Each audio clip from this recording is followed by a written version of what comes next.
Nilianza kuingia sasa kwenye makundi na vitu viovu nikiwa form 2. Kwa hiyo nilikuwa nasoma huko nafanya harakati za kuja da kila namna nifike Bongo da. Nimesikia kuna raha.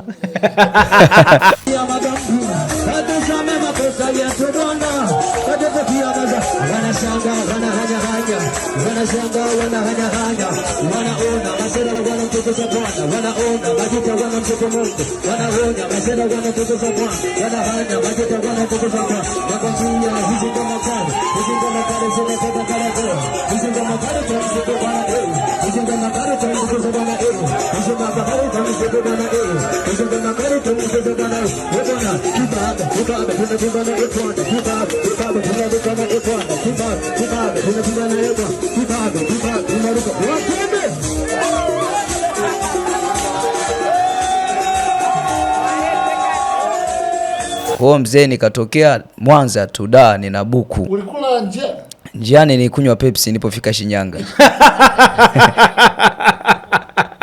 Kwa wakati wanangu wote ambao walikuwa wanafanya kazi Keko wananifahamu vizuri. Nilikuwa naitwa Medi Jagwa. Medi Jagwa. Baada kufika da nilijua damu na makanisa. Na nilisema damu na kanisa na kama lipo ni kanisa la wezi. Kwa baada ya kuokoka si kwamba niliviacha vile vitu.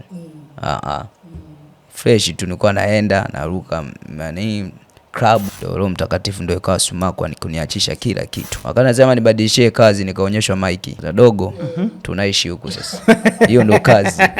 Unawaoni wenzako ambao ulishai kuwafuata kuambia bwana sikilizeni, yani kuna 1 2 3 huku mnakoenda kasiko. Nikamwambia Yesu ni zaidi ya soba. Yesu ni zaidi ya Methadone. Kanambia kwani Medi umetokaje? Nikamwambia mimi nimetoka na Yesu mwanangu. Tunafanyaje? Nikapiga goti hapo na kusalisha sala toba hapo mambo hayo mapema tu. Akapiga goti mwanangu nikamwekea mikono. Alipomaliza kunyoa nikamwambia Spark hebu jiangalia hapo kwenye kioo unajionaje? Sema wewe ni noma. Jumapili tunaruka na 100 kanisani. Akanambia fresh. Kwa Jumapili ilipofika nikatungua kinguo fulani nikamtia hapo. Akasema wewe ukali kumbe. Fika chachi. Jamaa ananiambia wewe Medi kanisani pako hivi? Nikaanza utamu wenyewe sasa mwanetu. Ni kwamba lugha kanisani huwezi kuipeleka mtaani. Mtaani hawajui madhabahu. Kumbe nikajikuta najionyesha kwa Wakristo wenzangu. Haitaki. Ili mtu muokoe lazima utangulize upendo kuliko kuiona dhambi ambayo iko ndani yake.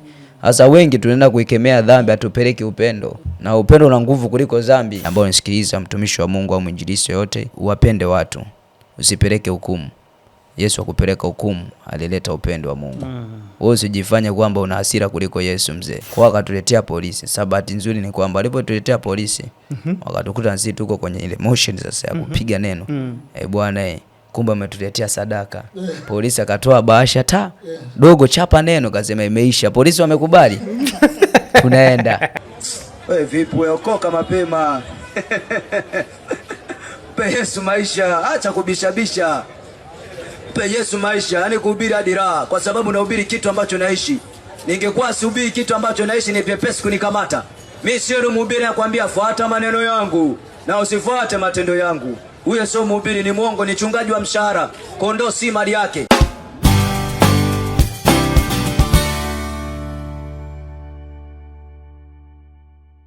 Kutoka Mwanza mpaka Kariakoo na kuweza kupiga gombo la gospel sio kitu cha rahisi. Tuko na kaka yetu mtumishi wa Mungu mpaka mafuta ambaye hivi karibuni kupitia kwenye ukurasa wake wa Instagram ameweza kupata wafuasi wengi ambao wameweza kumfuatilia kwa kile ambacho Mungu amempa kwa ajili ya vijana, masela, wana, lakini pia watu ambao wanatamani kusikia habari za Yesu Kristo.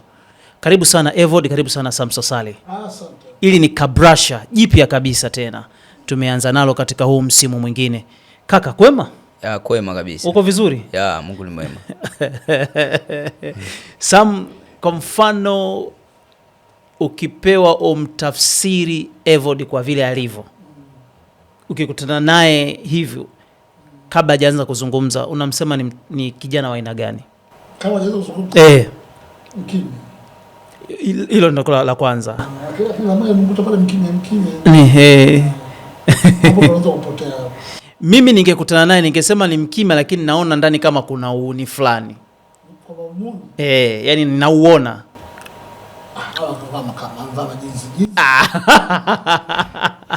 Karibu sana mtu wa Mungu. Asante sana. Juzi kupitia kwenye kurasa zako Samu alishare. Yes. Samu alishare na Samu aliposhare akanionyesha Jumapili tukiwa kwenye Chomoza. Baadaye nikamwambia hapana, huyu mtu anatufaa. Nashukuru Mungu Samu aliweza kukucheki na imekuwa ni baraka kuwa na wewe. Tupe historia ambayo tunataka kukujua. Yaani tusianzie Kariakoo kwa sababu ndio ambako kumekutangaza. Kiasiri wewe ni mtu wa wapi na umetokea wapi na ulianzia wapi mpaka kufikia hapo? Kiasiri mimi natokea Mwanza, sehemu moja inaitwa Ilemela. Ndipo ambapo nimezaliwa, hospitali ya Seketule. Mahali pale ndipo ambapo nimezaliwa. Kwa hiyo kiasiri natokea Mwanza, lakini pia natokea katika familia ya watu ambao wameamini. Kwa hiyo mimi babangu alikuwa mchungaji. Kwa hiyo unaweza kusema ni church boy.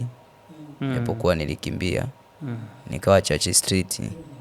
Nikawa mtu wa mtaani kidogo. Ndio. Kwa hiyo natokea familia ya watu ambao wameamini, wameokoka, wanampenda Yesu. Baba alishatangulia lakini sasa hivi nipo na mama.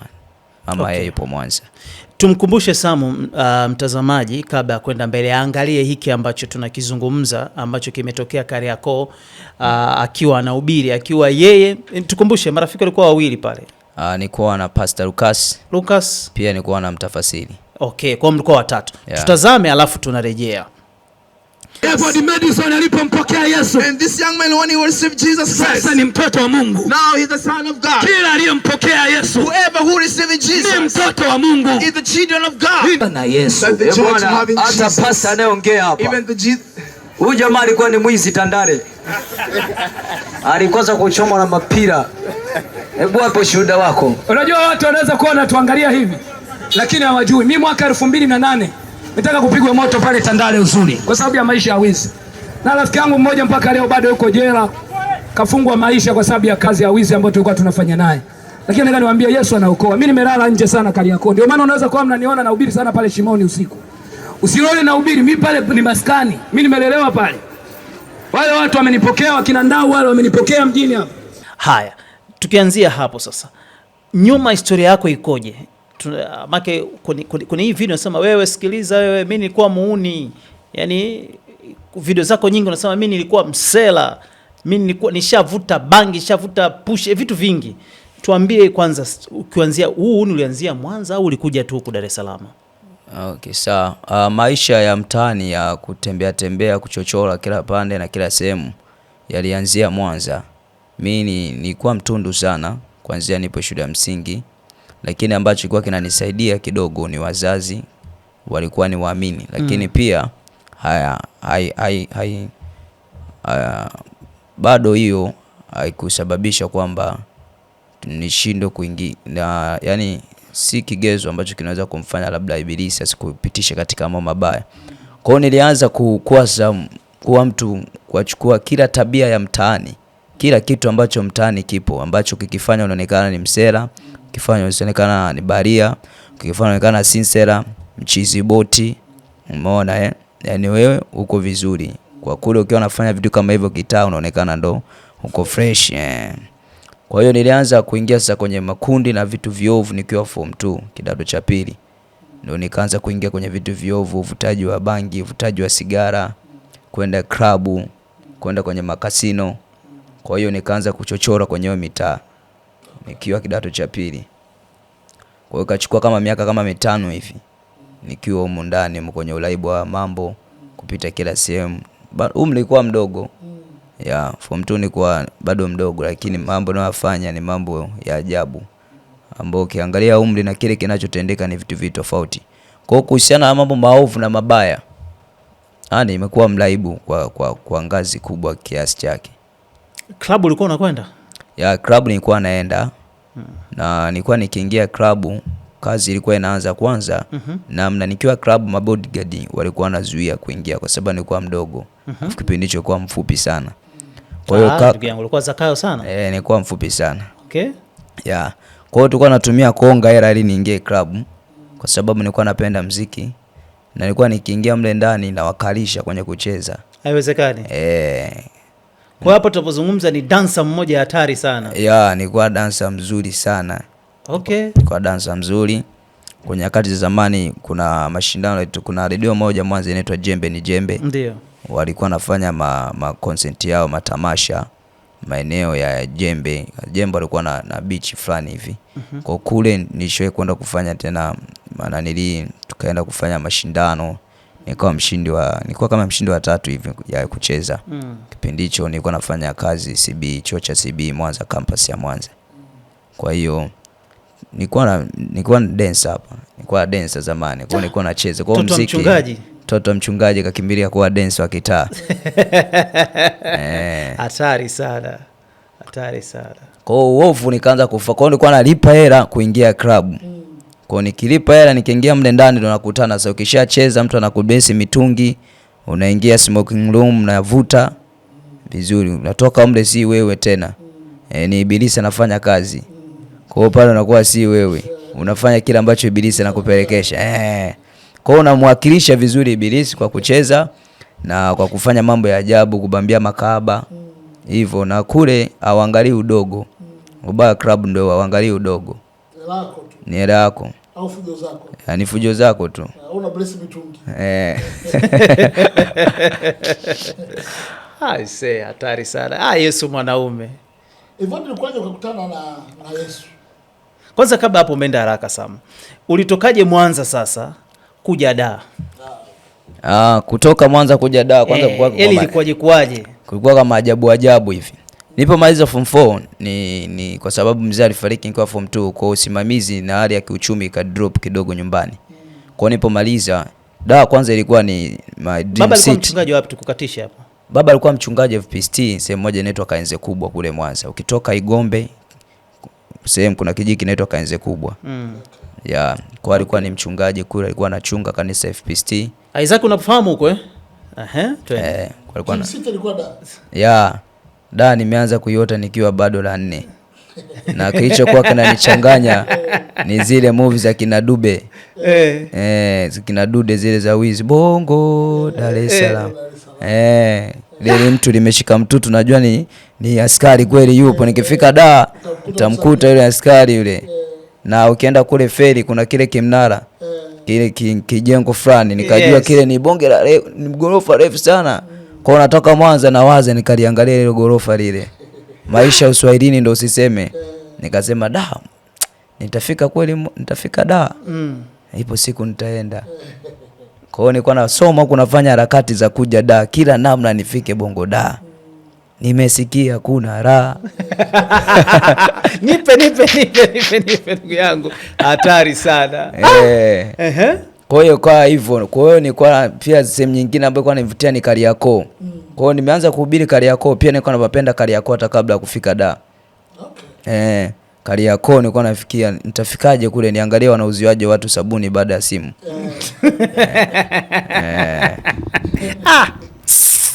Tukuchoka mwanawani. Umeona. Kwa hiyo sasa kicho nakujaje Dar? Pale nyumbani kwa kuna mpangaji, nikachukua shilingi 45 wakati kwa nauli ni 45. Na mpangaji nilikuwa namdai 45 kodi. Kwa hiyo akanipa, nikasema sio poa, hii naishi nayo. Kwa hiyo nikaongezea, nikamwomba, nadhani alikuwa ni mama, akanipa, ni mama mdogo, akanipa buku. Sasa nilikuwa na 700 kutokea nilipokuwa nyumbani mpaka Mwanza mjini Nyamagana ni shilingi 500. Kwa hiyo nikafika pale Nyamagana, nikasubiria gari. Hapo nikalipa 45 kabakiwa na buku. Hapo nimevaa kinjunga na begi moko tu mgongoni. Nimevaa vesti. Naenda Dar. Naenda Dar. Kwa hiyo nikapanda kwenye gari, kwa hiyo mzee nikatokea Mwanza tu Dar nina buku. Ulikula njiani? Njiani nilikunywa Pepsi nilipofika Shinyanga. Kwa hiyo Shinyanga nilikanywa Pepsi moja. Nikakaza. Afu jamaa ambaye nilikuwa nimekaa naye ananunua vyuku. Ana roho mbaya sana yule jamaa, sitamsahau. Hata kipisi. Kwa hiyo ukipanda na mtu muangalie jirani yako yuko vipi. Usimkaushie hivyo, wengine wanapitia magumu. Kwa hiyo jamaa alikuwa anakula vyuku, aangalie dogo mbona ashuke. Hata maji yanywi. Kwa hiyo nikaidanande hiyo Pepsi mpaka nafika nayo Chalinze. Taratibu. Umeona bwana. Kwa hiyo kufika Chalinze, wakasema hapa ndio pwani tunaingia da. Jicho mimi liko kuanzia naanza Chalinze ile. Jicho alitulia, yani niko hivi dirishani naangalia tu miti inapita sha. Tunafika Mbezi, wanasema Mbezi, tunaingia sasa Ubungo, wakati ni Ubungo. Kwanza nikasema da kuna wezi. Nikasema kwa hapa najijenga kisaikolojia, ona kaa kama wao. Kwa nilipofika akaja brother fulani alikuwa anakaa Mtongani. Alikuwa rafiki yake kaka anaitwa Michael, ndo akaja akanipokea sasa. Kwa mara ya kwanza nafikia Mtongani. Okay. Ya mzee wangu, kuna babangu mdogo yupo da, alikuwa anakaa Mtongani. Nikafikia Mtongani. Baada ya Mtongani alikuwa anafanya kazi Kariakoo. Kariakoo pale ukifika roundabout pale kwenye mataa, pembeni kuna majengo fulani pigo rangi ya Samsung. Kwa alikuwa anafanya kazi maeneo yale. Kwa nikafikia Kariakoo kabisa kati. Na ulipokuwa unafika hapo sasa, Kariakoo kuna biashara nyingi. Nini hasa ambacho ulikuwa unafanya? Mara ya kwanza nimeingia Kariakoo sina ramani, mzee naye alikuwa ana msingi wa kunipa. Kaka ndo alikuwa chuo, alikuwa Iringa. Anamaliza nadhani alikuwa mwaka wa pili. Nikamwambia kaka, sikia wewe unaenda kuvuta boom. Nipatie hata shilingi 20,000 tu nianzishe biashara. Kwa hiyo kaka kanirushia hela kuanzisha biashara. 20. Biashara ya kwanza nilikuwa na wazi ni kuuza mayai. Okay. Kariakoo. Lakini kazunguka nikakutana na rafiki yangu mmoja anaitwa Jire. Jire alinitangulia darasa moja. Kwa hiyo yeye aliwahi kuja da. Ilipomaliza tu darasa la 7, yeye akasema shule namna gani? Pesa ipo katika elimu, pesa ipo katika utafutaji. Akaachana na elimu, akaja Bongo da. Kwa hiyo akanitangulia akawa mwenyeji. Kwa hiyo katika kuzunguka Kariakoo mkakutana? Ilikuwa kama coincidence tu. Huko mwanangu nipo da tunaishi. Akaniambia njoo tu. Nikaama Mtongani kwenda Mchikichini kwa mshikaji sasa, nikaachana na mzee. Okay. Kwa kufika pale mshikaji alikuwa anafanya mitikasi ya kuuza, alikuwa anauza pipi, anachanganya sigara nini, makorokoro yote. Ni zile ambazo achana na wale. Sasa ukiwa da hapa kuna wafanya biashara wadogo aina mbili. Kuna wale Kariakoo wanatembeza na wanapiga na nilizeze nka vigae. Lakini sasa kuna biashara nyingine ambayo mimi nilikuwa naenda kuuza barabarani. Pale ambapo ukiwa barabarani unakutana na wafanya biashara wale. Barabarani kabisa kwenye foreni. Sasa wale wa road wana maisha bora kuliko wale wa keche. Wale wa Kariakoo no round wale. Wale waingizi hela nyingi sana kama wale wa barabarani. Okay. Maana wale wa kutembea mle Kariakoo si vyepesi sana kama watu wanauza barabarani. Barabarani unamuuzia mtu mwenye hela. Okay. Kwa hiyo mimi nikaanza kazi ya kuuza pipi, changanya sigara nini umo. Nikaanza keko sasa, angalia Dangerous Zone. Nimetoka Mchikichini naenda keko. Patamu hapo. Ni hatari. Sasa keko pale ndo nikaanza biashara ya kuuza vitu kama hivyo. Kwa wakati huo wanangu wote ambao walikuwa wanafanya kazi keko wananifahamu vizuri. Nilikuwa naitwa Medi Jaguar. Medi Jaguar. Majina jamani. Medi Jaguar. Wakati huo naitwa Medi Jaguar. Na ulitoa kwa nani hilo? Hilo jina nilikuwa nalo, tulikuwa niangalia ile picha ya jamaa fulani hivi Brazili. Alikuwa inaitwa ni movie gani ile? Alikuwa anaitwa kule nyumbani alikuwa anamuita Jaguar Po. Ni movie fulani ambayo aliact ni ya zamani sana. Ambayo alikuwa anakimbia msituni. Sijui kama unaipata. Ni ya zamani kidogo. Ya zamani. Umeona. Sasa nikapenda alivyokuwa ana territory. Alipofika msituni akasema this is my house. Yaani msitu mzima ni nyumba yake. Kwa hiyo anaitwa Jaguar. Kule nyumbani mwanzo kuna anamuita Jaguar, nikajiita Jaguar Hasera. Kwa nikafika keko nikajiita Medi Jaguar. Nembo ya mtaa hiyo. Hatari. Kwa hiyo nikaanza kuuza. Ile iliendelea kuuzwa akaniita jina mchawi mbele. Maana barabarani ili uuze wewe gari la kwanza uwepo. Kwa hiyo nilikuwa na speed kama kurungu. Yaani mchawi mbele. Mchawi mbele. Barabarani uko nauza barabarani. Ili uuze inabidi uwe speed kutembea. Alafu gari la kwanza tu ile upo. Unaonyesha business. Ina maana wale wanaopita nyuma mtu yani unamuuzia mwenye uhitaji wa mara ya kwanza. Ya, wale wa nyuma mpaka umbembeleze, upite kwenye kioo, mwingine akukaushia kwa kutukane, mwingine akwambia toka. Umeona? Kwa ilikuwa hivyo. Sasa maisha yakaendelea Keko. Ndio. Keko mahali pale. Maisha yakazidi kuendelea wakati nipo Keko.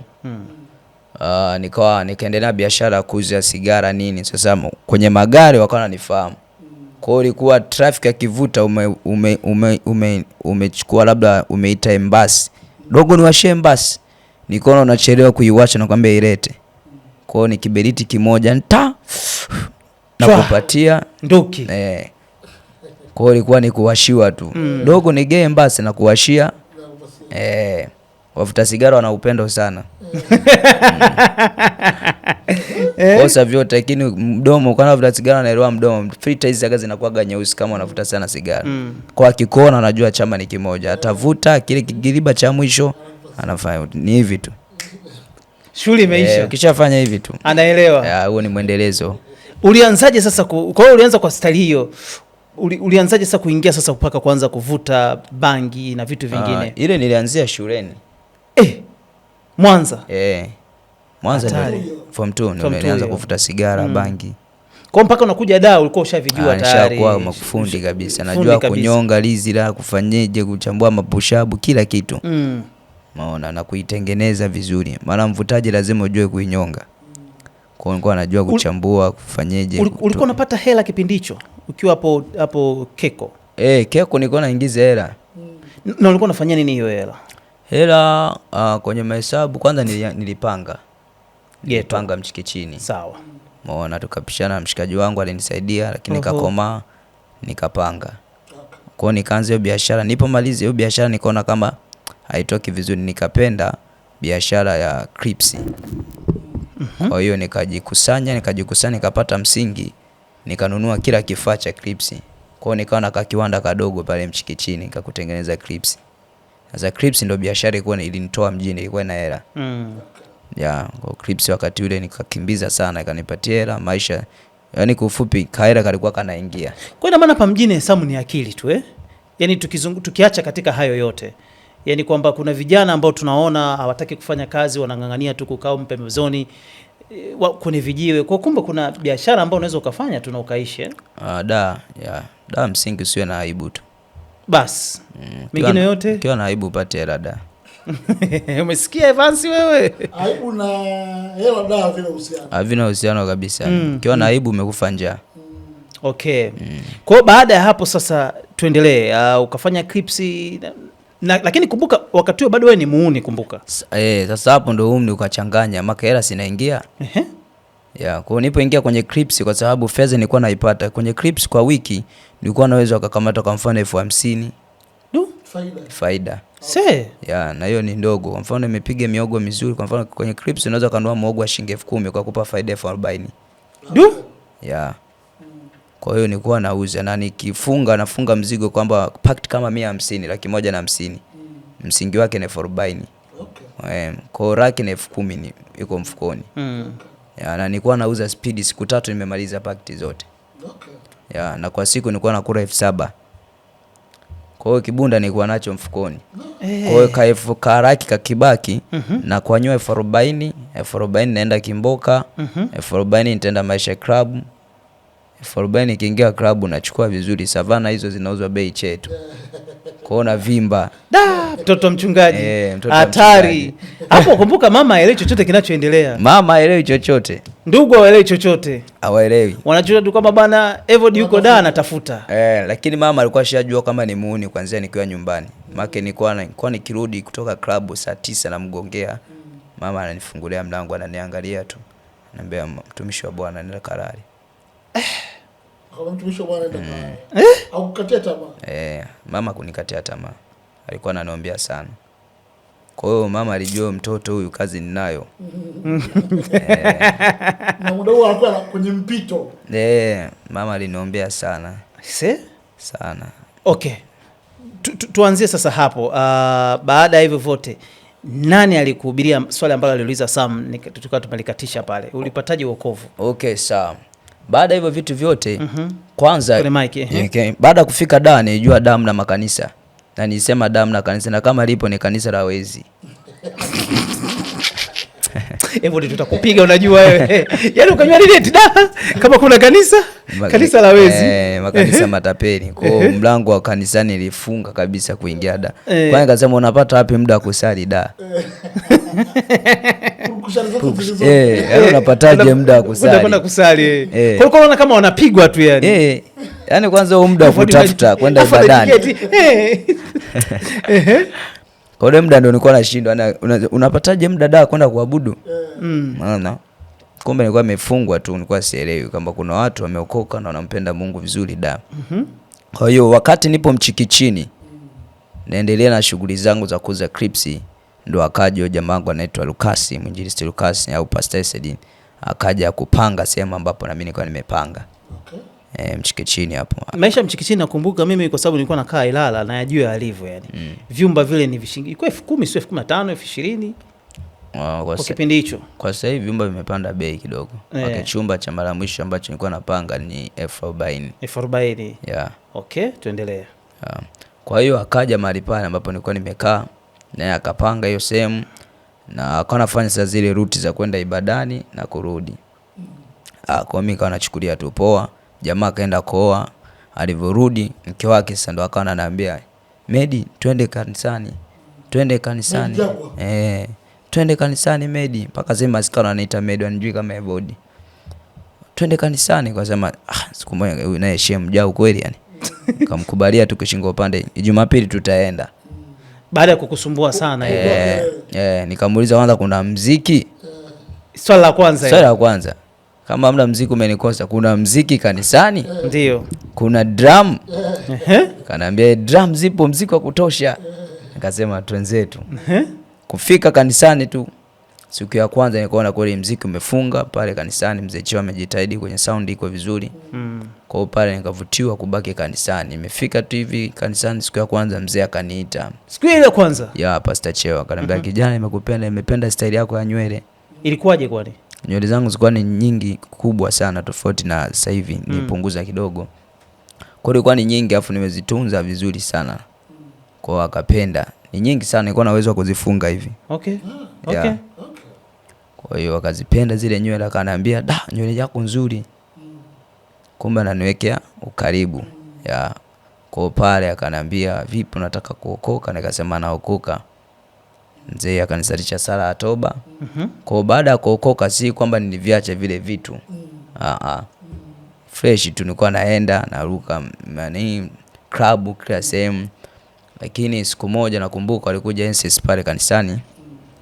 Walikuwa wanafanya ibada jioni, na baada ya ibada kuendelea katika moment za worship nikajazwa Roho Mtakatifu. Ndio Roho Mtakatifu ndio ikawa sumakwa kuniachisha kila kitu. Haiwezekani. Kila kitu. Unaposema ancestors of worship una maana kina kundi la Gwamaka. Gwamaka. Kwa hiyo wakati wana worship Roho Mtakatifu akaingia ndani mwako. Sio kwamba uliongozwa mwenyewe.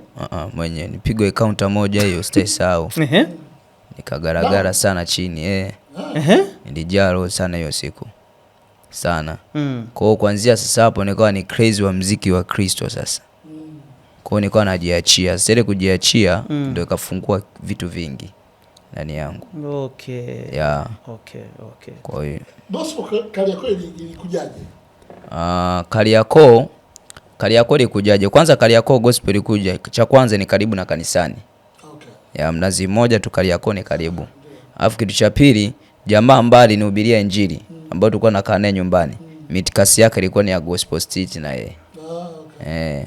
Kwa ile nini, kwa sababu ni kitu kimoja tayari. Hawezi kaenda wawili wasipopatana. Kwa ile kupatana tukasema tunaliunga kitaa. Sasa wakati huo mimi naomba Mungu nitoke barabarani.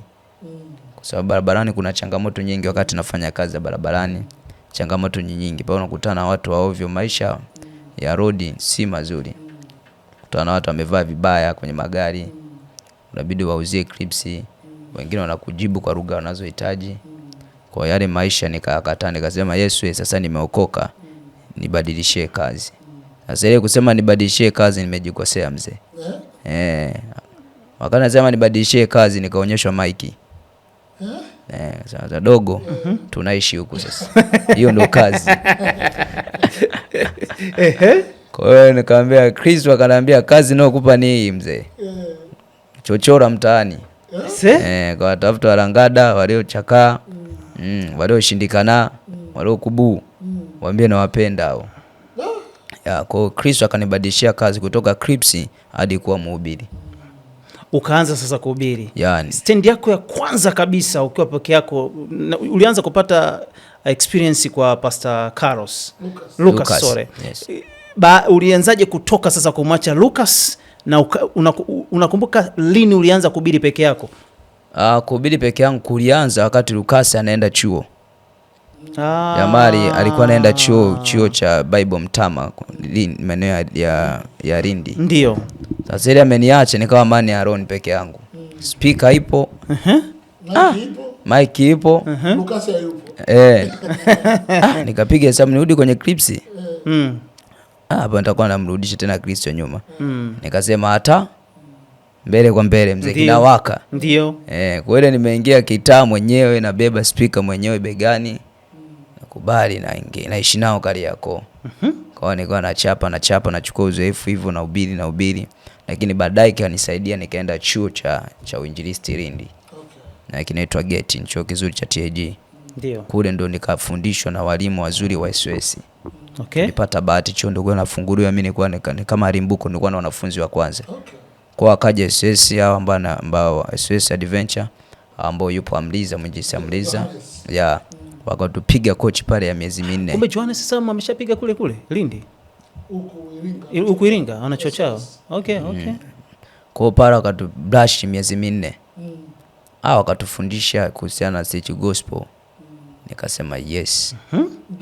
Huku ndo kwenyewe. Kumbe injili tamu hivi. Utumie nguvu nyingi. Unaishi nao hivyo wanavyotaka. Kwa hiyo kule amenibrush nilivyorudi nikaanza kupractice vile vitu ambavyo tumefundishwa. Lakini pia uzoefu wa kufundishwa pia Roho Mtakatifu anakuwa anakufunulia revelation namna gani kuwafikia watu. Mtaani changamoto ni kubeba usikivu wa mtu hasa Kariakoo. Kubeba usikivu. Hicho ni kitu kigumu sana. Kuahirisha mtu awe namuzia mtu akusikilize. Mtu aache shughuli zake akupe hata sekunde moja. Hiyo ni nguvu kubwa. Unaona Mungu anakufungulia milango. Kariakoo ananisikiliza, Kariakoo anaahirisha biashara wanatulia. Unahubiri shangaa mtaa umetulia. Wanamsikiza dogo anachapa gombo. Uzoefu Kariakoo ukoje? Ni rahisi kupiga gospel? Kariakoo kama si mzoefu ni vigumu. Kwanza wakupokee kama wakujui. Kwa kama wakufahamu, kwanza mwenyewe unaweza ukakata tamaa. Maana unahubiria watu wanakupisha ubaya Kariakoo unaingia kati. Kuna watu wanabeba mizigo wale wapishagi mtu. Kwa hiyo wanaweza wakawa nakupushi wanafanya. Kwa kama hujui Kariakoo, before kuingia Kariakoo kuhubiri lazima kwanza uijue. Akili za watu walivyo, wako vipi, wanapenda nini, hawataki kipi gani, hawataki wanapenda vitu gani kusikiliza. Nini wapendi. Ukishajua sasa unachukua muda kukaa, mimi nichukua muda kidogo Kariakoo, maana tuna muda mrefu tunahubiri. Kwa hiyo nilichukua muda mpaka watu kuwa nikihubiri wanachukua nafasi wanasikiliza. Kwa hiyo niwabonyezea kwenye engo yao hiyo. Nikajua weakness yao ni hapa ili kusikize wanataka hiki na hiki. Nikasema good. Lakini pia zaidi Roho Mtakatifu ana nguvu kuliko kitu chochote. Amen. Unapokuwa pale kwenye kuhubiri kunakuwa na dhihaka, kejeli, dharau. Wewe mwanangu unaona zile utembeaga nazo tu zile. Maana sikia mtu anakuambia si nini unaambia wewe uongo si nini wenye kweli kidogo si nini unatembea kwenye biti mule. Naona anaelewa. Changamoto ya kwanza inakuja ni ina umri mdogo. Kwa hiyo changamoto ya kwanza ni dharau. Kuona mbona ni mdogo. Cha kwanza hicho kinaanza. Mbona kijana mdogo afu anatupigia kelele hapa. Haukamu kwanza. Mbona unatuonaje? Unachukuliaje sisi wazee wa huko ndani Kariakoo? Unatuonaje? Uzuri Kariakoo hata mzee mwenyewe ndio hivyo. Yaani mzee mwenyewe unaweza jua si mzee ni kijana. Umeona? Kwa hiyo changamoto ya kwanza ni udogo ambao nilikuwa nao. Walikuwa naona bado dogo janja. Wewe unahubiri nini hujui chochote? Hata hujaoa, wewe uelewi kitu. Dunia bado hujaichukua wewe. Bado hujui dunia.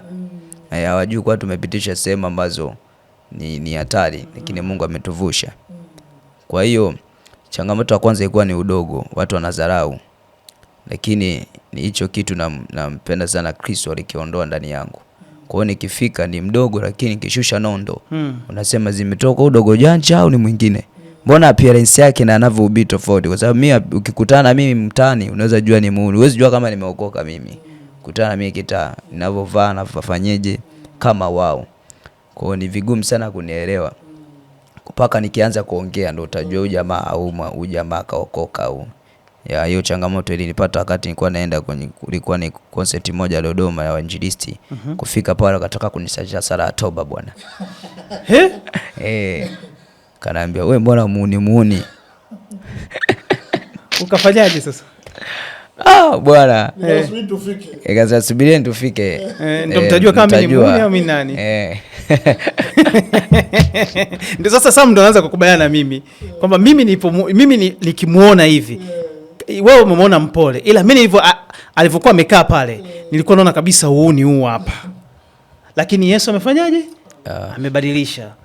Unawauni wenzako ambao ulishai kuwafuata kuambia bwana sikilizeni, yani kuna 1 2 3 huku mnakoenda kasiko. Unakumbuka? Kuna jamaa wangu mmoja anaitwa Sparky. Umshikaji alikuwa mraibu wa madawa kulevya. Ndio. Kwa raia wa Zambia. Na nilikutana naye pale Mchikichini. Alikuwa kabisa mraibu, addicted kabisa na drugs. Nikamwambia Yesu ni zaidi ya soba. Yesu ni zaidi ya methadone. Nikamwambia Yesu ana nguvu sana kuliko vitu dawa ambazo mnakunywa zinaitwa methadone. Au kuliko soba ambako mnaenda kukaa ili mpate matibabu. Akanambia kwani medi umetokaje? Nikamwambia mimi nimetoka na Yesu mwanangu. Tunafanyaje? Nikapiga goti hapo na kusalisha sala ya toba hapo, mambo hayo mapema tu. Akapiga goti mwanangu, nikamwekea mikono. Nikamwambia arudia anachokisema, akamsadiki Kristo. Nilipomaliza kwa Jumamosi nikampeleka saluni mzee. Kanyoa nini kanyoa fresh. Alipomaliza kunyoa nikamwambia Sparky, hebu jiangalia hapo kwenye kioo unajionaje? Sema wewe ni noma. Jumapili tunaruka na mia kanisani. Akaniambia fresh. Kwa Jumapili ilipofika nikatungua kinguo fulani nikamtia hapo. Akasema wewe ukali kumbe. Ukali wenyewe. Unajua ukitumia drugs kama ukitumia dawa kulevya yanakusaudisha hata kuoga. Ndio. Kama ndugu zako wana hela au kama mwenyewe una fedha. Maana madawa yana bei sana kuliko kilevi chochote kile. Okay. Kwa hiyo hela inapotea na yanakupumbaza kujijali. Kwa hiyo jamaa alikuwa jijari kabisa. Kwa nikampigisha pamba fresh Jumapili tukaruka naye. Tukaunga na mia mpaka kanisani. Kufika chachi. Jamaa ananiambia wewe medie. Kanisani pako hivi? Nikaanza utamu wenyewe sasa mwanetu. Nakuelewa sana hivyo. Nakuelewa sana. Ndio akaniambia mwanangu huku ni noma. Nikamwambia sikia Yesu mwenyewe mwamba mzee. Yani huyu tunaishi naye. Kwa sasa hivi anafanya kazi la Mada hoteli. Fika pale Ilala kuna hoteli moja inaitwa La Mada, alikuwa anafanya kazi hapo. Maisha safi, ananiambia wewe mwanangu fresh pasta nakubali. Sasa sio huyo tu, hapo Kibambo nilikuwa nakutana nao. Nahubiria injili, wanakubali. Wanaokoka, watu wanaacha mambo maovu. Kuna kijana mmoja niko naye pale chachi pia, kuna mwingine tena Mtoa Road. Wapo vijana wengi ambao wanafuatilia na wengine wanabadilika ambao wanaokoka waji kanisani, lakini wanatafuta makanisa ya kiroho ambayo yako karibu. Kwa hivyo. Nimekuwa nimesahau swali lako. Kuna kitu ambacho mko mmeniuliza hapo. Najaribu kukumbuka kuhusiana na. Kwa hiyo watu wanaokoka kama hao ambao nimekupa mfano. Kwa hiyo inakuwa hivyo. Tulikuwa kwenye changamoto ya mtaani, sio hivyo? Kwa hiyo changamoto ya kwanza tunasema ni udogo. Changamoto ya pili inakuja ni kwamba jinsi ambavyo wainjilisti wa zamani walivyokuwa wanahubiri. Unajua Mungu anakupa kipawa ndani yako, lakini kipawa pia napo basipo elimu itakuwa ni kazi bure. Ndio maana kuanzia wakati wa zamani kuna mtu mmoja anaitwa Elisha alikuwa anasoma katika vyuo vya manabii. Kwa hiyo tunaona kwamba elimu inahitajika sana kwa injilisti mtaani kuhubiri. Maana pale unaenda kuhubiria watu wenye elimu, wasiokuwa na elimu, watu walionyongorota, waliochakaa, watu ambao wanatafuta, wana msongo na mawazo, wako busy na hera. Umeona? Sasa pale usipojua kwamba unatembea nao vipi, unahubiria zile mhubiri wa mtaani, very dangerous, unabidi uwe makini sana kwa sababu unahubiria watu wa kila rika. Umeona? watu waliokata tamaa, wenye elimu, yani kila namna, na inabidi wote wakusikilize, utembee nao kabisa. Na kuna lugha mtaani ambayo unatakiwa uiseme, uitumie. Ni kwamba lugha kanisani huwezi kuipeleka mtaani. Mtaani hawajui madhabahu. Madhabahu ndio nini? Mtaani hawajui Bwana Yesu asifiwe. Utajitikia mwenyewe ame. Bwana Yesu asifiwe. Iweje sasa? Unamhubiria mtu Bwana Yesu asifiwe ambao hamjui Yesu. Kwa hiyo unatakiwa ujue salamu zao. Pia mtaani unasema jina la Bwana lihimidiwe. Utajitikia mwenyewe mzee, utachunda pale yani. Ndio kama mimi nagonga afu inanirudia imekaje? Umeona? Hiyo mbaya sana. Kwa lugha za kanisani mtaani hazihitajiki. Haziingii, yani kwanza hazielewi. Ukiwa kwa Yunani unakuwa Myunani. Ndio maana hata baadhi ya nyimbo ambazo natumia mtaani, mwanzo nilikuwa nagongesha kweli masebene ya kanisani manini zile nyimbo kweli uonekane. Sasa kumbe nikajikuta najionyesha kwa Wakristo wenzangu. Haitaki. Nikaja kumsoma Yesu nikasema huyu jamaa yeye alifanyije Kristo? Nikapita pita nikasema mbona wale muita rafiki watenda dhambi na watoza ushuru? Na kuna kodi naikosea hapa. Inatakiwa mtenda dhambi niyo rafiki yake. Sasa tunatengenezaje connection? Inabidi kahaba aje alie kwako. Sio vyepesi kahaba vigunguti kuacha kufanya ukahaba akaja kwako akalia. Anahitaji lugha ambayo akiongea unamuelewa. Sasa umejaza misemo kanisani tu. Ndiposa. Ndiposa. Hawezi kuelewa mtu wa mtaani, ameshanyongolota yeye, kila kitu ni cha kitaa. Umeona? Ndio maana before kwenda kuhubiri unatakiwa kwanza ujue hazira yako ambayo unahubiria. Yes. Yesu alibadilika kwa kila sehemu ambapo alienda. Alipoingia katika sinagoga alifunua gombo. Akasema Roho wa Bwana yuko juu yangu. Anawafunulia maandiko wapate kusoma ambayo yamesoma na aliandika na kinabii Isaya. Lakini alipoingia kwa kina Zakayo mtoza ushuru, pale uangalie gombo anafunua. Yesu anasema hakika wokovu umepasa kuingia kwa Zakayo maana naye ni mtoto wa Ibrahimu. Umeona? Yesu alipokutana na mwanamke Msamaria pale kisimani, akaanza kufunua Biblia. Sasa binti nipe maji ninywe. Binti akamkazia huyu naye vipi? Sikupi maji. Yesu akasema wewe hujui nani anayekuomba maji bwana. Mimi nikikupa maji yangu utaona kiu. Akasema usintanie. Nipe maji au nione. Yesu akasema umeisha hapo, ushaingia kwenye mfumo. Yesu akasema una mme? Akasema sina mme. Akamwambia sasa sikia, unao watano mzee au umewaacha? Wasita yuko nyumbani kwako. Akashtuka. Inakuaje? Au unaongea na Masihi? Akasema sio naongea na Masihi, ndo Masihi mwenyewe. Shumamit. Kwa hiyo Bwana akapata msamaha. Kwa hiyo Kristo tunaona alibadilika kutokana na mazingira. Umeona? Kama Farisayo aliwaambia walikuwa wanaijua sheria, kwa alitembea nayo kisheria. Hata alitaka kumchonganisha na wananchi, akakamata sarafu ya nani? Kaisari. Mpeni Kaisari ya kwake, vya Mungu mpeni Mungu. Kwa alikuwa anajua kutembea na watu na ndio maana walimpenda kila sehemu ambapo alikuwa anatembea. Sasa mtaani unatakiwa mwinjilisti wa mtaani wakupende watu, sio watu wakuchukie. Umeona bwana? Masera wakupende, watu wakupende. Sasa wewe usitaki kujionyesha kwa watakatifu kwamba wewe mtakatifu. Ili mtu muokoe lazima utangulize upendo kuliko kuiona dhambi ambayo iko ndani yake. Sasa wengi tunaenda kuikemea dhambi, atupeleki upendo. Na upendo una nguvu kuliko dhambi. Haujui kwamba na wewe ulikuwa ushazingua hapo. Ni neema tu, ni Yesu kwa kutunuku. Yesu anasema hakuna hata mmoja anaweza kuja kwangu isipokuwa ni mimi nimemuita. Kwa hiyo anawaambia kumjua Yesu ni Yesu amekutunuku tu, na jipya wewe. Yesu tu amekupendelea, amekupa wokovu. Kwa hiyo upendo ambao sisi tulikuwa tushazingua, lakini baba akasema hawa madogo hao wanaenda kukutana na moto mzee. Ngoja tuwaokoe. Akawapelekea msamaha wa dhambi, Kristo akajitoa. Kwa ile love ile inabadilisha kila kitu. Kwa hiyo ukipeleka upendo, ukimwona msera mfuta bangi, uioni bangi, unamwona Yesu. Mbona injili inabadilika vizuri tu. Mshaona bwana. Kwa hiyo kilichonisaidia na ambacho nazidi kumshukuru Mungu, na kwa yoyote ambao natufuatilia na ambao nisikiliza, mtumishi wa Mungu au mwinjilisti yote, ni kwamba uwapende watu, usipeleke hukumu. Yesu akupeleka hukumu, alileta upendo wa Mungu. Wewe usijifanye kwamba una hasira kuliko Yesu mzee. Unaongea na wale pale. Unajua kuna watu wanajifanya na hasira kuliko Yesu. Yesu asetu amekaa kwenye kiti chake, mkono wa kuume wa Mungu Baba, ametulia kwa raha zake. Sasa usijifanye una muhemko wa hasira kumliko mtu ambaye amekupatia kazi. Umeona bwana? Kuna siku leo kusema mwanangu mimi si tena kale yako. Yaani pengine ilitokea mtu alizingua, au mtu amevunja speaker au mtu kakutemea mate. Kwa sababu kama kazi yenyewe ni bwana niachane nayo. Kariakoo bwana, migambo haishawahi kunivutia, kwa hiyo kunivutafuta sana. Kwanza kuna siku tulikuwa tunahubiri, mzee akatuitia pira polisi. Tulikuwa mtaa fulani hivi Kariakoo, kwa nyuma kuna Shimoni, unapaa Shimoni sasa hivi wanajenga hivi. Yes, anajenga. Nyuma Shimoni kule kuna soko. Kwa tupo kule mzee, kuna wengine tu hapendi jirasi zao na mapepo, mauchawi wameyabeba. Sasa tukipiga tunakunkura vyote. Unaona? Kwa sijui vitu vyao vimetingishika huko. Maana kuna siku tulikuwa nahubiri, mtu mmoja alikuwa sijui baniani sielewa, akatambia mnatuharibia miungu yetu. Kama tulia utakula moto huko. Tulia hivyo hivyo kama moja. Ukabatulia hivyo hivyo. Utulia hivyo hivyo mama, ule dozi. Kwa wakati tuko kule nyuma mzee, tuko tunahubiri hiyo hapo pira mzee. Kaza tushaisha hapa. Kwa wakatuletea polisi. Sabati nzuri ni kwamba alipotuletea polisi, wakatukuta sisi tuko kwenye ile motion sasa ya kupiga neno.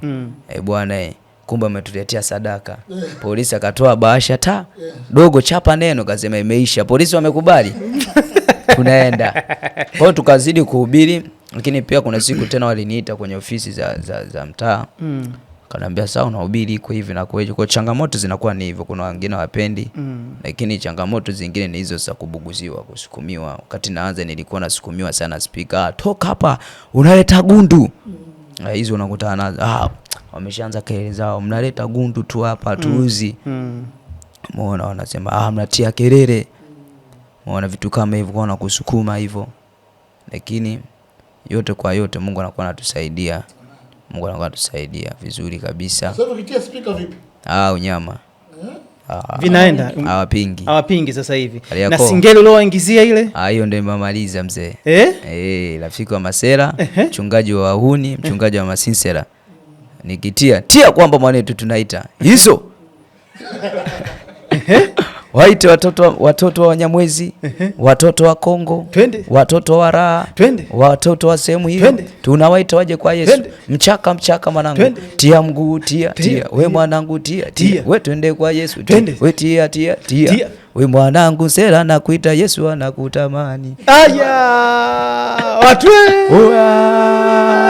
na wajaza upepo pale, wajaza upepo wanatulia. Alafu baadaye napiga mwanangu, tunamaliza chapa hizo, wanamaliza linashuka neno sasa. Wananyosha mkono, pastor tumekubali, ni kweli. Unajua watu wamefungwa. Kwa kabla kumfikia mtu lazima kwanza umtanguzie kitu ambacho kitafungua moyo kusikiliza. Kwa mtu ukipata nafasi ya mtu kusikiliza, ni vipesi mtu kubadilika.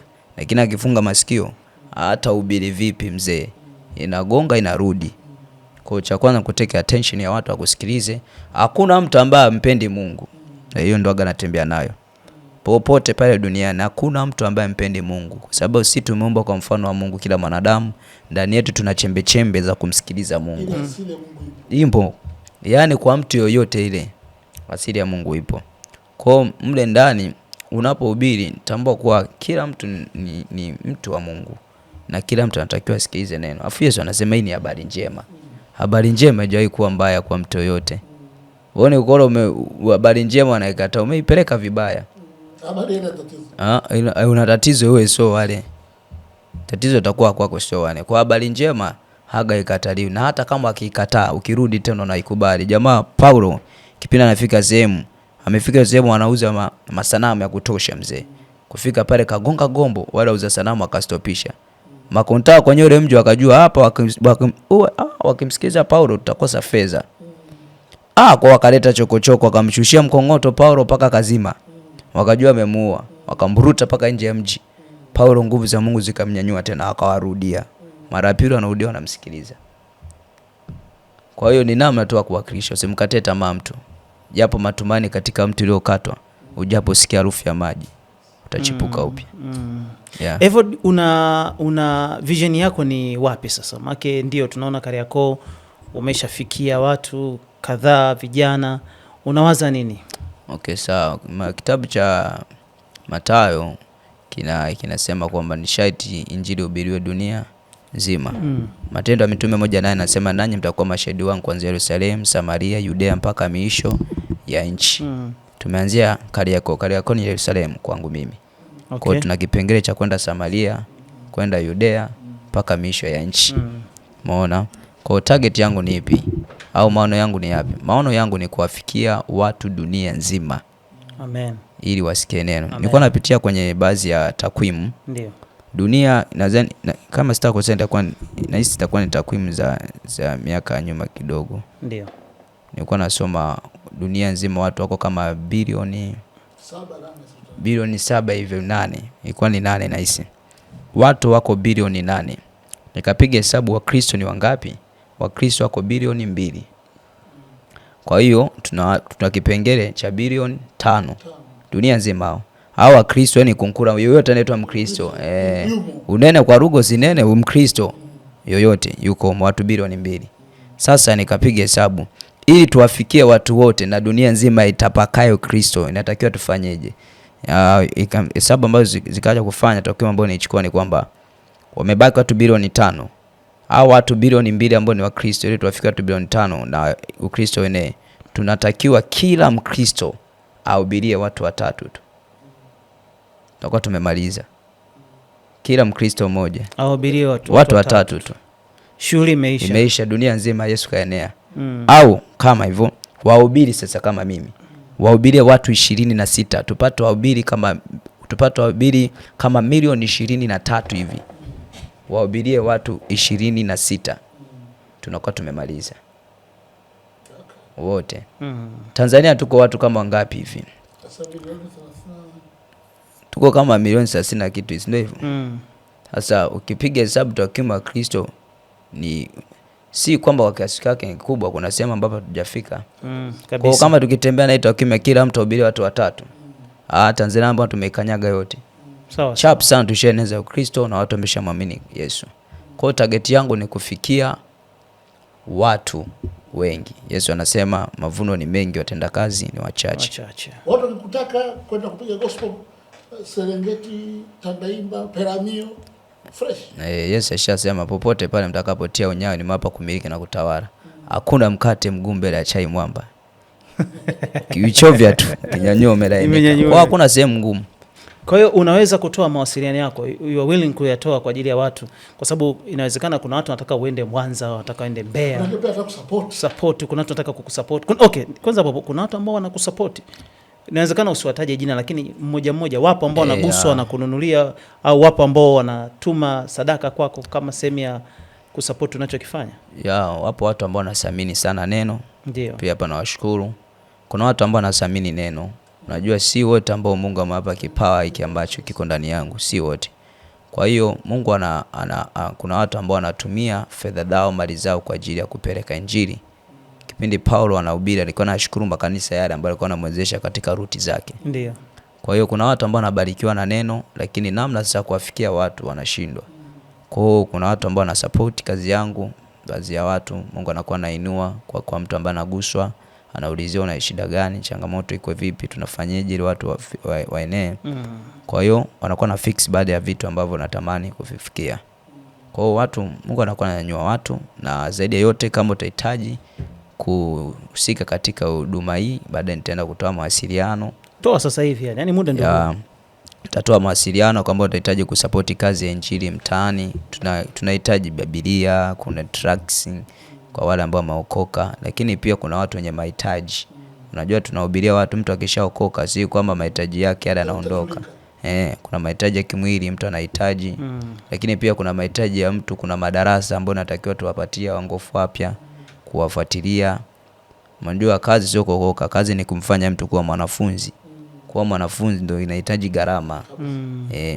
Kwa hiyo vitu kama hivi vinakuwa vinatusaidia kwenda mikoani kuhubiri. Kwa nyakati nilikuwa nahubiri kwa Iringa, nadhani ilienda sana clip moja, watu wakaitika.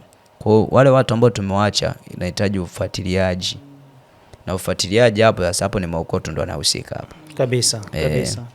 Kwa hiyo kwa wewe ambao utahitaji kushiriki nasi katika kuieneza habari njema kwa namna yoyote ambao Roho Mtakatifu atakugusa kwa ajili ya kusupport, namba ya simu tenda kutoa. Hii inapatikana ni Airtel Money ni 0685 59 0090. Tena kurudia 0685 590090 Evod Madison Makwale, ndio itakuja jina hilo. Evod, sisi tunakushukuru sana, na 2026 tarajia utafanya kazi kubwa sana na Chomoza. Amen. Kipawa ambacho Mungu ameweka hicho ndani mwako, na kwa hawa GNZ naona kabisa ukienda nao sawa, kwa sababu naamini kuna siku utatupa ushuhuda jinsi ambavyo ulikuwa ukisheki. Tutuonyesha, najua ipo siku tu. Yeah. Kama Mungu atakuongoza, utaambia sikilizeni nyinyi, mimi msinione hivi, mimi nilikuwa dancer vizuri sana. Yaani hivi vitu naviweza. Naamini kama umeweza kuwapa mchiriku, kama umeweza kuwapa mnanda, ninaamini kuna wengi wanahitaji kupata gombo lako. Mungu akubariki sana. Sam? Labda unapohitimisha hapa. Ndio. Ampige mtu gospel hapo la kitaa. Safi, twende kazi. Anasikiliza, anaangalia, amesikiza mahojiano, amesikiza historia, lakini tusimwache naye akapita. Kwa nazo dakika hapa mchape. Kamera ile pale. Okay, sawa. Kwanza nakushukuru, Mungu akubariki ambao unakuwa unafuatilia kuanzia mwanzo mpaka mwisho kwa wakati huu. Yohana 3:16 Biblia inasema kwa maana jinsi Mungu aliupenda ulimwengu hata akamtoa mwanawe pekee ili kila mtu amwamini asipotee. Jambo moja ambalo nataka nikwambie, hakuna jambo lolote gumu ambalo linashindikana mbele zake Yesu Kristo, wala hakuna dhambi yoyote ngumu ambayo Kristo anashindwa kuiondoa. Ni jambo moja tu, tunayemfuata Kristo ni yeye ambaye alishinda dhambi duniani, na ndio tunamfuata ili nasi tupate ushindi kwa kumfuata yeye na kwa kumkiri. Kwa jambo moja la pekee, yamkini umejikatia tamaa, unaona kuna vitu ambavyo unavifanya viondoki ndani ya maisha yako, kuna vitu vingi ambavyo vinakuzunguka na unainua macho yako unatazama milima, msaada unashindwa utoke wapi. Lakini nataka nikwambie msaada utatoka katika Mungu aliyezifanya mbingu na nchi. Yaani unapoinua macho na kumtazama Kristo, kila kitu kwake kinaisha. Hakuna jambo gumu kwake. Alitenda kwangu. Before kuja kuzisema hizi habari, lazima kwanza nithibitishe Mungu ambaye ninamhubiri kwamba ametenda kwanza kwangu. Kwa mimi binafsi na ushuhuda mkubwa, na nakuhakikishia 100% kwamba yote ambayo ninayoongea, ikiwa utakapoamini na kusadiki kama Yesu alivyotenda kwangu kuondoa kila kitu uraibu uliokuwa ndani yangu na kila aina ubaya, utakapomwamini leo hii na kwa sekunde hii na kwa muda huu, Yesu anaenda kufanya jambo jipya ndani ya maisha yako. Hata imekuwa mtakiwa ndani ya Kristo, amekuwa kiumbe kipya, ya kale yanapita, tazama anakuwa hapa. Yesu anakupenda sana. Barikiwa. Utakapoamini tu, Yesu atakuwa pamoja nawe na utatembea pamoja naye, atakulinda, atakupa protection katika maisha yako na utakuwa mwana wa Mungu. Na hii ndio faida kumjua Yesu Kristo, kwamba Yohana 1:12 bali wote waliompokea mwana walipewa uwezo kufanyika watoto wa Mungu. Lakini pointi nyingine na faida nyingine ni kwamba kitabu cha Injili ya Yohana 14:6 Biblia inasema mimi ndimi njia, kweli na uzima, na mtu hawezi kuja kwa Baba pasipo kupitia njia yangu. Kwa faida kubwa ni kwamba utaingia katika malango ya mbingu, atakufungulia. Yaani utapenya kuingia peponi free, kwa sababu si wewe utakuwa naishi, bali Kristo atakuwa anaishi ndani yako. God bless you. Yesu anakupenda sana. Amen. Asante kwa kuitazama Kabrasha. Kwa niaba ya kwake Sam Sasali, Evod, tunakushukuru sana na Mungu akubariki. Until next time.